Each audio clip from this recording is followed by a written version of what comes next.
Chapter 13. The Ice Crossing. In the deep winter, when the Great Lake froze solid for the first time in 7 years, and the ice grew thick enough to bear the weight of men, the wizard Fenris saw an opportunity that comes but rarely. The frozen surface would allow him to reach places at the center of the lake that warmer seasons kept forever inaccessible, places where the water ran deepest and the boundary between the living world and the ancient sealed lands grew thin as old cloth. These were the places where the work mattered most, where the smallest shift could herald disaster years before it showed itself. He took his apprentice with him onto the ice, carrying his instruments and 2 decades of careful notes. The work required 2 pairs of hands, a clear day, and whatever time the ice would hold. The rare gift. The morning had begun before full light. Lyra had woken to find Fenris already in the main hall, surrounded by equipment she had not seen before. Rods wrapped with copper wire, leather cases containing delicate glass instruments packed in wool against the cold, coils of rope, a sledge piled with blankets and supplies. Her breath fogged as she dressed. The tower was warm, but the cold pressed in through the stone, and the colored glass of the windows showed frost at the leading. "The ice is thick enough," he said without preamble. His eyes held something she rarely saw in him, something close to eagerness. "Thicker than it has been in my entire time here. We can reach the deep points, the places I cannot mark in summer." She crossed to the window.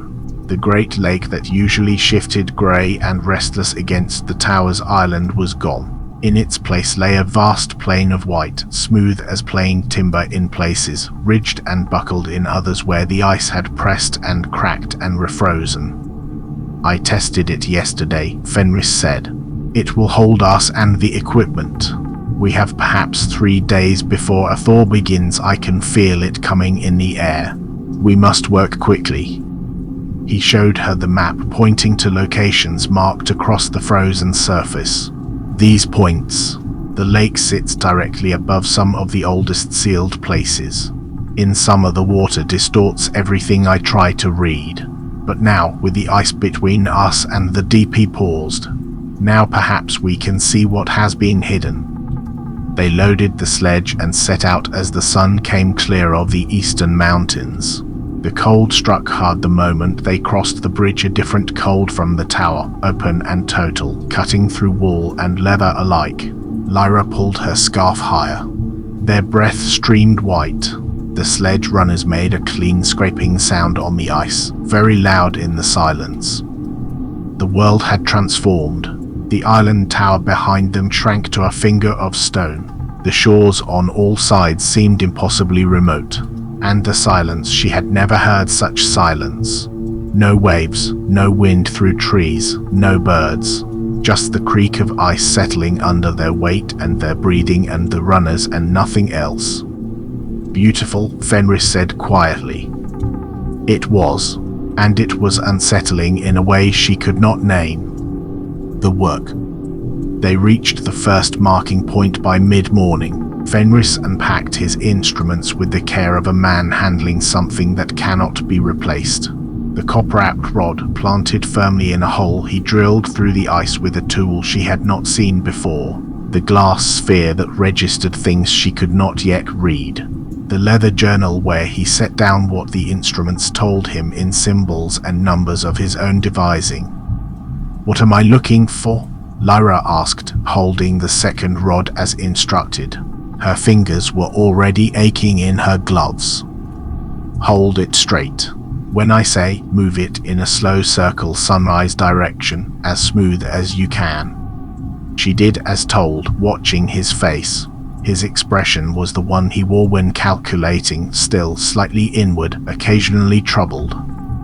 "The old boundary is thinner here than my last reading showed," he said, half to himself, making quick marks in the journal. "The wearing is faster than I reckoned." "Is that bad?" "It is what it is, but the showing of it is worth having. We need readings from all the points. Only then will the shape of it appear." They worked through the morning, moving from mark to mark across the white surface. Fenris explained as they went, teaching her how the instruments were read, what the markings signified. The ice beneath them was not merely frozen water but a kind of floor, a layer between them and something old and patient and deep.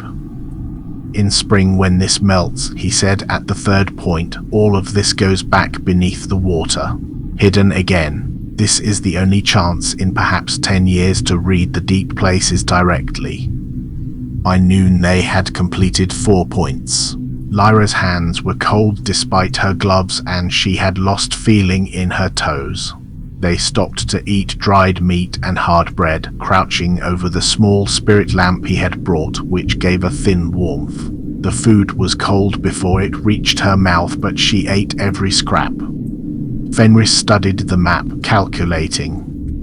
"We need to divide the work," he said, "to cover all the points before the light fails. You take these 3 pointing to the southern side of the lake and I take these 4 toward the western shore. The work is the same as you have done twice now. Set the rod, read the instrument, set down exactly what you see." Divide? Lyra felt a flutter of unease. "We will be within sight of each other. See?" He pointed across the ice. "Half a league at most. If you need help, wave the red cloth. I will see it." It made sense. The work was not difficult and the time was short. She could see him from where she would be, a dark shape on the white, small but visible. "All right," she agreed. He gave her the equipment for her 3 points, showed her again how to set up and read the instruments. "Be careful drilling the holes. We are over deep water here, and if you hear the ice crack or feel it shift under you, run across the crack, not along it." "Good." He squeezed her shoulder briefly, his hand cold even through her coat. 2 hours. The central point. They separated, each pulling a small sledge.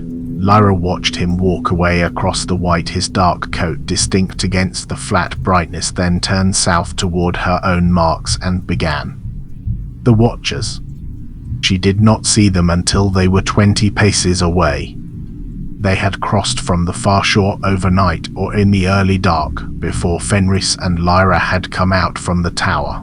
3 men in pale furs, nearly invisible on the ice. They carried short swords and moved with the practiced quiet of soldiers on a task. They were not from Lord Tail's domain. They were not from any authority that held sway on this shore. The Great Lake had lords on its southern bank as well, different territory, different tongue, different interests. And in winter, when the ice bridged the water, the line between what was whose became nothing more than a convention. These men had their own instruments, their own maps, their own lord's desire to understand what lay on the northern shore. She had been bent over her third reading, recording numbers in her journal, when the prickle on her neck brought her upright. She ran. Ice is not solid ground. In winter boots on a frozen lake, running is the motion of a nightmare, feet slipping, no purchase, the surface offering nothing to push against. They caught her within moments. The capture. The hand on her arm spun her hard enough to stagger. Another hand took her pack from her shoulders. A third gripped the back of her coat. "Still yourself, lad," one said in accented common tongue. "No need to make this worse." Lyra went for the knife at her belt. The man holding her arm wrenched it behind her back and the knife skittered away across the ice. "Lively," another said, amused. "Tails got sharp lads working his lake." "I'm not Tails, I'm not a soldier, I work for the wizard at the tower." "Bind his wrists," the first man said. "Quick, before the other one looks over." They used rough cord that bit into her skin. Then they took the sledge with her equipment and moved fast toward the southern shore, pulling her with them. She tried once to shout for Fenris, but the wind took it. He was bent over his own work, distant, too far. The ice stretched without end. The shore came closer. Trees. A fire's smoke. A camp in the brush, deliberately hidden from the northern bank. He will notice, she thought. When I don't come to the meeting point, he will notice. He will look. But that was hours from now. The tent. They pulled her into a large tent, a military tent, iron stove inside, bedrolls, provisions for a long watch. These men had been here for days, watching the northern shore, marking what they saw. The leader shoved her down on a camp stool. The other two stood at the entrance. Now then, lad, the leader said, settling opposite her. He was scarred, grey at the temples, with the flat eyes of a man for whom this was simply work. What were you doing on the ice? What are those instruments? Measurements, Lyra said, keeping her voice low and steady. Ice thickness. The depth of the water beneath. The man I work for is a scholar. He studies the lake. In the middle of winter. He smiled without warmth. In the middle of the lake. With instruments I've not seen before, measuring depths. He leaned forward. You were mapping the lake, marking where boats could pass in spring, which shores are sheltered, which are exposed. No. The work has nothing to do with boats, or what does it have to do with then? She tried to explain. The sealed lands, the old boundary beneath the water. The things that could be read in winter that summer hid. She could see in their faces skepticism becoming contempt. They did not have a frame for what she was describing. To them it sounded like an elaborate lie. That journal, the leader said, taking it from the man who had found it in her pack. He flipped through the pages of marks and numbers. Code? No. Those are readings. The instrument shows. Show me the instrument. Explain it. She could not explain the instrument. She had learned to read it but not to describe what it measured in terms that would mean anything to these men. Everything she said made it sound more like cipher, not less. The leader looked at her for a long moment. Take off the coat, he said, and the outer layers. I want to see what else he is carrying. There's nothing else. Do it, or we do it for you. She stood and took off the coat. Then the heavy overshirt.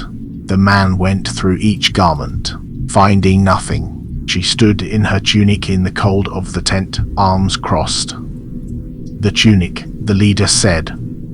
There is nothing. He nodded to the other two. They pulled the tunic over her head. The breast bindings she wore to flatten her figure came away with it. The three men went still. Well, the leader said after a moment. He looked at her differently now, reassessing, recalculating. Not a lad after all. The shame of it was a physical thing. She stood straight and did not look away from him. Makes no difference to the questions, he said finally. Who are you?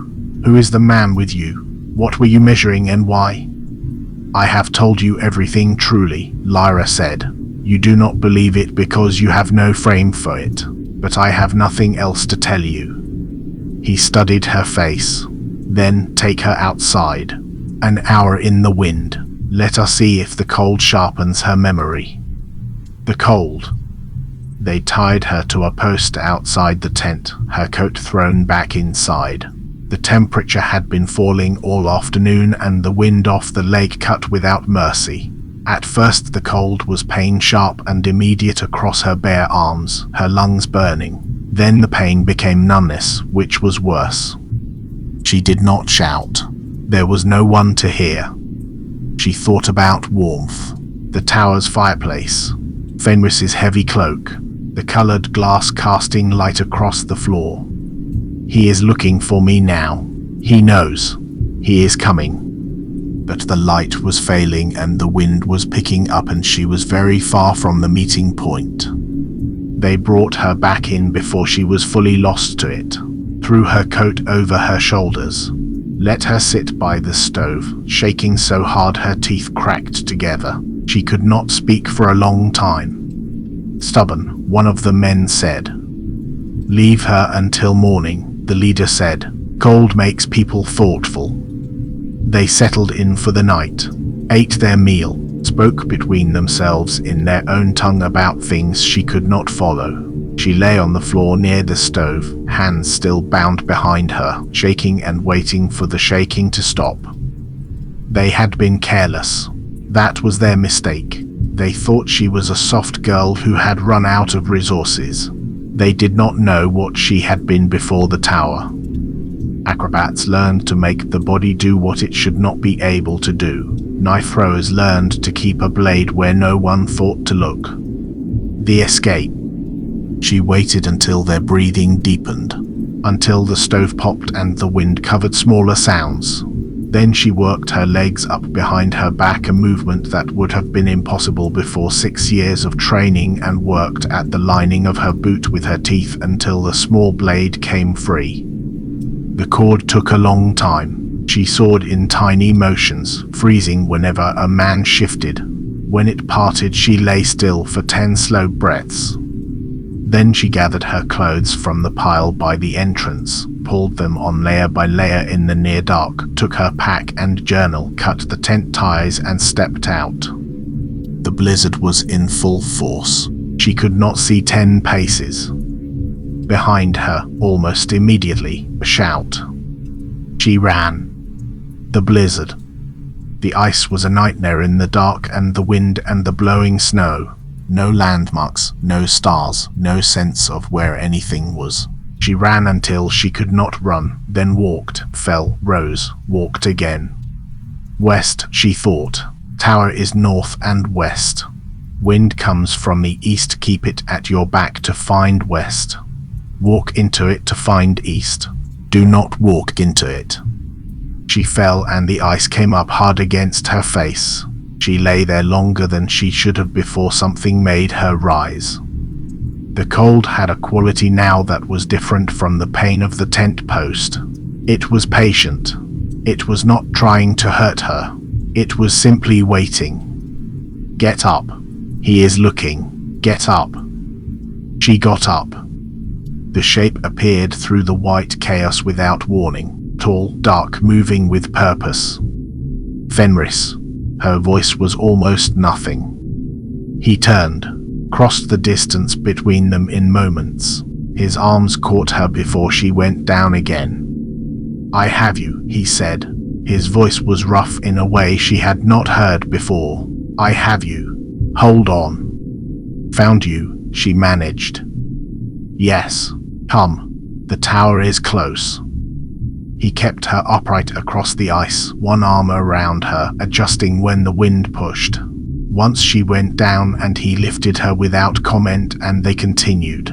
The island appeared as a shape in the white, then as the specific darkness of stone, then as the bridge and the gate. The warmth inside hit like stepping into another world. The warmth. He brought her to the fireside and built it high before he did anything else. Then he went to the kitchen and she heard him moving there, the sounds of the small stove and water heating. He came back with a blanket and wrapped her in it and did not speak.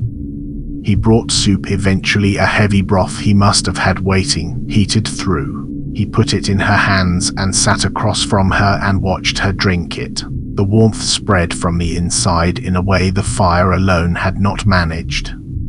Tell me when you are ready, he said. She told him, in pieces, between the soup and the fire. The men on the ice, the tent, the questions, the cold at the post, the escape.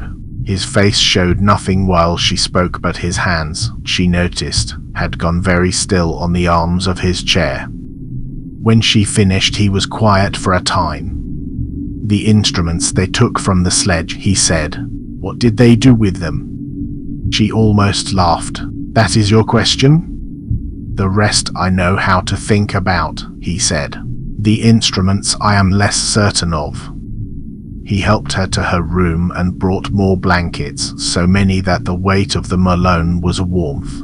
He rebuilt the small hearth in her room until the stone itself held heat. Then he sat in the chair by the door without being asked. She fell asleep to the sound of the fire and the wind outside and the knowledge that the warmth in the room was not going to leave. In the night the fever came, and he sat with it.